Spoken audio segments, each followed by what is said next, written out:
شباهت‌های سیستم عصبی بدن با ساختارهای کیهانی پارت 1.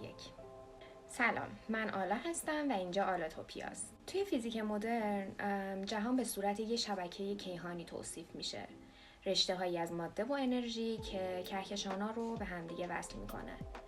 جالب این که تصویربرداری های عصبی نشون میده که ساختار شبکه نورونی مغز شباهت چشمگیری به همین شبکه کیهانی داره، مثل گره ها که توی سیستم عصبی بدن بهش میگن نورون و توی سیستم بیرونی ما بهش میگن کهکشان، یا مسیرهای ارتباطی یا مراکز پرتراکم، و اینکه حتی اطلاعات و انرژی که در حال جابجایی مدام هم درون ما هم بیرون ما.